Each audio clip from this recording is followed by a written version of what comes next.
difficult last season, a very uncertain summer, but there seems to be a different feel, look, vibe around Manchester United this pre-season. It's been very positive and energetic.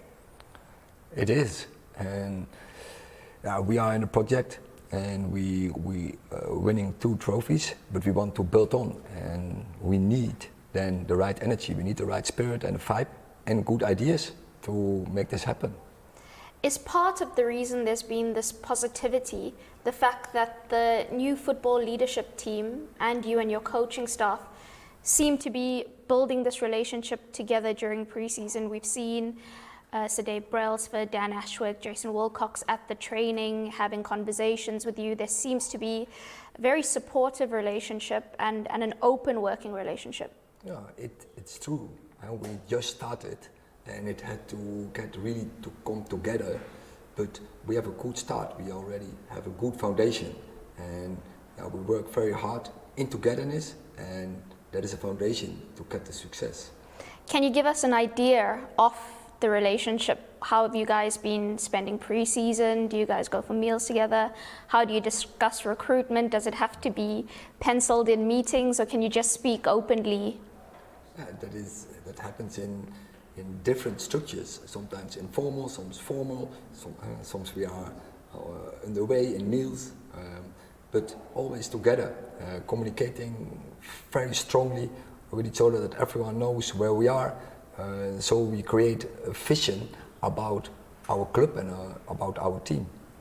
It wasn't the best start to the relationship, but in order for a club to be successful, it needs to have a successful structure, but also very strong bonds. So how did you guys get from the point where the new leadership structure was looking at other managers, then they've decided to keep you on board, and now you're on tour together and building? Did you have to be quite upfront with them and say, listen, if this is to work, we have to be honest with each other, we have to communicate? Did you have to say all that to them in Ibiza? They know, and they know, they are so experienced in different clubs, in different sport arts, in business, and then they know when you are not together, you don't will achieve the success you want to. And we are highly ambitious, so we need to be unified. And in that unity, we have to fight together, because we have to be the example for our players and for the team we want to put out. This new leadership structure, what we've seen is a lot of changes from Manchester United in various approaches, and one of them is recruitment. It seems to be more aggressive, more proactive, but also more in keeping with the style of profile of player that can actually execute your vision on the pitch. So you have to be there aligned, and we want to be proactive, and we want to attract players who can execute our game model. And so, from profiling, we used to get the right players, and that's a daily process, and it's a continued process as well. It's in the window, but also during windows. But that has to grow. You've spoken about profiles there. One of the things you mention a lot is balance between the squad on the left and the right. Are you still keen on a left-sided defender? We have left-sided defenders with Luke Shaw and with Licia Martinez. Do you have enough? We're always looking for having squad depth, cover all the positions, as possible a double, because we know we go in the season, it's a survival of the fittest. But it needs to be the right player, and also finance, FFP, all such things we have to take into mind, because otherwise we can't bring a good squad on the pitch. One of the things that could affect recruitment is injuries. Lenny Yoro out for at least 3 months. Would that alter your thinking in any way? No, we have a clear plan. We know what to do.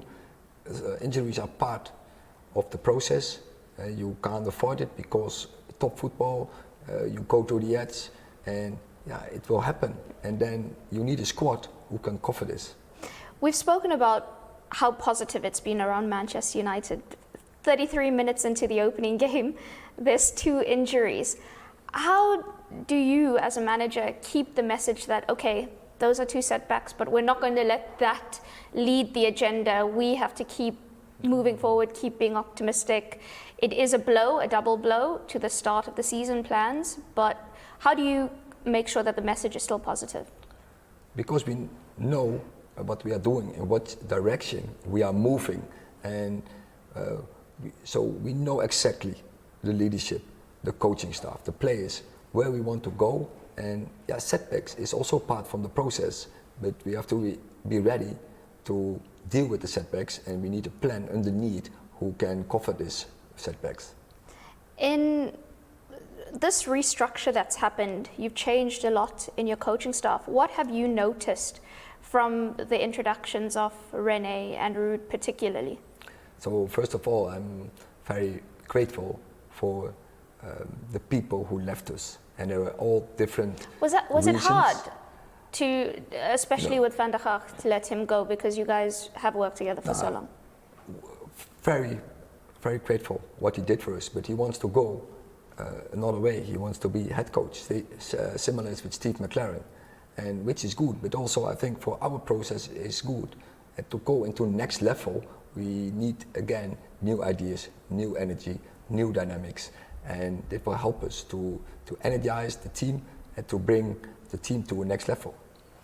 I've been watching some of those attacking drills, and there seems to be a big focus on making sure that there's repetitive movements and motions so that the players, without even thinking, will be able to execute on the pitch. Is that one of the aims for the season, to just drill them so much that it just becomes automatic, especially in the offensive patterns? Sure, and we are building now a foundation, and actually we are not even into detail. It's just a foundation, and football is a very complicated sport, especially on the top, and we are building now the head moments, and in the detail of attacking, which is so important, is because scoring goals. Yeah, we need a lot of work to do, but we are already building a foundation. Some of the attacking play that we saw against Real Betis was really good. Were you happy with that, the combinations, and especially with Ahmad's performance? I think the team did very well. We trying to build the structures, but I will not say it is already perfect. And when the resistance will be higher, then the intensity is getting higher, and we have to do it quicker and building better relationships on the pitch to get the connections right. But again, but there's also for pre-season, we getting there into a structure, and now we have to do it quicker. And as you say, it has to be a way of life. You seem, on a personal level now, a lot more relaxed, a lot more light-hearted, a lot more freer this pre-season. Is that because you feel that extra security at the club now, the support, and the fact that there is a structure in place to aid you, to help the club get even better, and there's this reinvigoration to the coaching staff, so there's so many new ideas? I think I was last year also relaxed. We came from a season where we You were think so? third. Last season was so stressful. No, but in the pre-season we okay. are talking about. But last season we had many setbacks, and of course when you get setbacks, then everything around you goes into a negativity. And still, I thought I was quite positive. I thought I brought some energy all the time, and but also composure in the team and in the club, and I tried to motivate them all the time. But it's not easy when you had so many setbacks, when so many people getting disappointed because of the setbacks from injuries, and then of course from the setbacks from results. But we kept believing, and in the end we got our reward. Is it taxing being Manchester United manager, because you're talking about that negative spiral, and sometimes when it starts it just seems like there's no end to the noise and just the painting of the club in a bad light? Well, you need some resilience, but I'm used to it, because I had already some experiences in Ajax. Also, even the club before was FC Utrecht was really on a smaller level, but also very toxic. So yeah, I know how to deal this, how to manage this, but yeah, I hope to avoid. But if not, we have to deal with it.